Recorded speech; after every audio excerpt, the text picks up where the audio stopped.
Hey friends, welcome back to the channel. Today we are doing a bookstore shopping vlog and I have some very important people with me. Where's Katie? There she's. Hi Katie. Hi. Link to her channel in the description.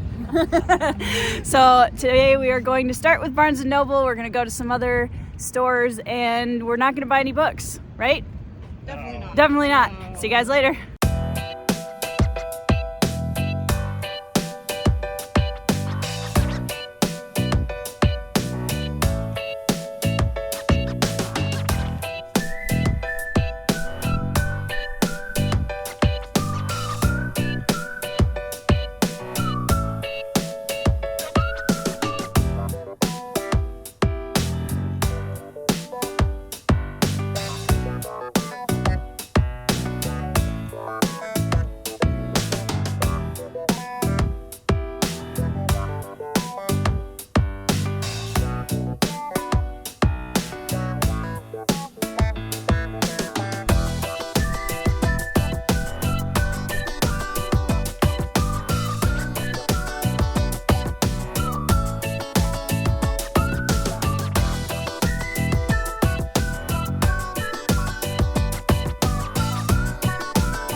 Hey guys, so we are officially back from all of the crazy bookstore shopping that we did today. We went to 5 different bookstores all over Lexington, Kentucky, 2 half-price books. We went to a Barnes & Noble, we went to a bookseller called Beth, and then we went to a place called Black Swan Books, which was kind of a small, locally owned rare books and antiques kind of store, which was super cool. Got to meet the owner. And we definitely came home with some book piles. I will start because I think I have a couple more books than you. Yep. But I picked up Chinese and Japanese myths and tales. Both of these are from a set that you guys may or may not have seen around Barnes & Noble or Half Price Books. There's a ton of them from all over the world, and then there's a bunch that are different like categories of like pirate stories and gothic tales and all sorts of things. But I really loved the Chinese and Japanese myth set, and this is something that I think will be really fun to just kind of slowly grab some stories here and there as I'm reading other things. I don't read a ton of short stories or folklore, but I'd like to. These aren't very long either. No, as you can see, the stories are pretty short, so I think that'll be a perfect fit for my reading taste. All right, I got a collection of poetry called This Afterlife. It's poetry by A.E. Stallings, and it's going to be a lot of fun. You said that she's probably your favorite poet. She does formal poetry in a modern way very, very well. And it's a really hard thing to find.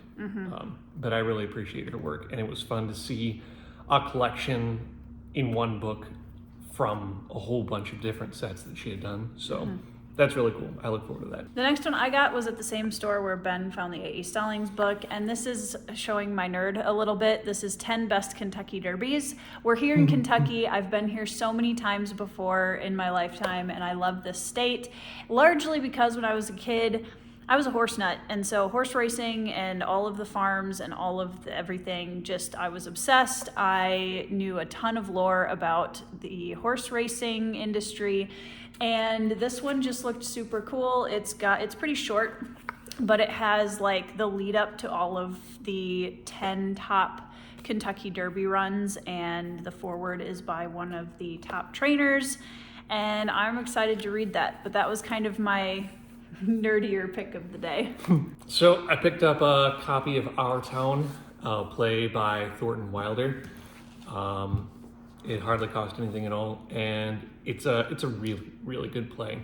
I'm fairly certain that you could probably YouTube it. Like, I wouldn't want to spoil anything. It's really, really good. Yeah. So it's one that you should watch to experience, probably. Yeah, unless you're really good at reading plays and experiencing it like it would be performed. But otherwise, I would say, how do you call it when you listen to something and read something at the same time? Immersion read. Yeah, you could immersion watch it. Yeah, I suppose. Like you could read the play while it's being performed, maybe. But Yeah. it's very, very good. The next one that I got was actually at the Black Swan Books, which was the small rare and antique bookshop, and I got The Bridge at No Gun Read. This book is about a specific incident that happened during the Korean War and America's involvement in it, and this is an era of history that I have been wanting to read more historical fiction or historical text on. I like to see authors from multiple nationalities, both, mine and or one who is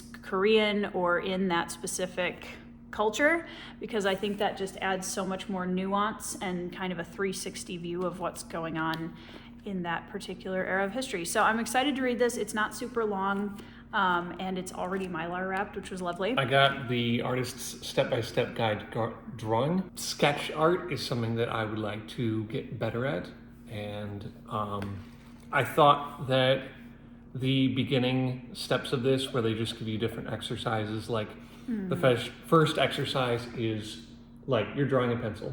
Nice. That kind of thing. I appreciated it, and it looked like it was totally doable, and so yeah, that's something I want to spend some more time on and try to cultivate. One of the half-price books we were at, I found this basically brand new copy of Janie Wirt's Volume 10 in her Wars of Light and Shadow, which is Destiny's Conflict. And it was like half the price of a brand new copy, and so I grabbed it because I'm slowly going to be collecting the hardcovers for this set. She finished the last one recently. Yes, the last one just came out. Cool. Which is very Song of the Mysteries. I got a collection of poetry from Sarah Teasdale, and I don't know that I'd actually ever read any Sarah Teasdale prior to picking this book up. This was from the antique bookstore too. Yeah, this is from the antique bookstore. But I paged through a couple and read a couple, and I thought, why am I not reading more Sarah Teasdale? So that. Then one of the books I've been actually looking for as we've been going around to the different half-price books is Caliban's War by James S.A. Corey, which is a duo-author combo. And this is book 2 in The Expanse. I do have book 1, but I was kind of on the lookout to get volume number 2, just so I had the first couple in case I really liked the first one. I probably won't buy any more of these until I've read book 1 and or 2 to see how I like it, but I definitely wanted the first couple of volumes. So I was really excited to find this at half price. I'll just go through these both at the same time. Artemis Fowl books, The Time Paradox and The Lost Colony. Everything up to this point I already own. My son and I are reading through them together, and so I knew that we were going to run out eventually, so I picked up these two. He's gonna be very excited about this. And then the last one was one I got at Barnes & Noble. This is one that I have been really excited to read for quite a long time. So I was super excited because I never see this at Barnes & Noble. I always see Children of Time by this author, but not this one specifically. And that is Shards of Earth by Adrian Tchaikovsky. I'm very excited about this. I've heard that there's a great motley crew in here. And I do want to read some more sci-fi in the near future. And this one, just everything I've heard about it, sounds like it's going to be right up my alley. That is everything that we purchased today on our bookstore haul. We had a great time driving around Lexington and going to the different stores. It's always really fun to see the similarities and differences of what's in, especially like the half-price books. But even the Barnes & Nobles that we've been to in different states, it's been interesting to see what different stores stock. Because like this one, I haven't seen a copy of Shards of Earth in a Barnes & Noble for a while. So I was very excited that they had it. So anyways, thank you guys for coming along with us, and I hope you are having a fantastic day. I hope that you are reading some 5-star reads, and we'll see you in the next video.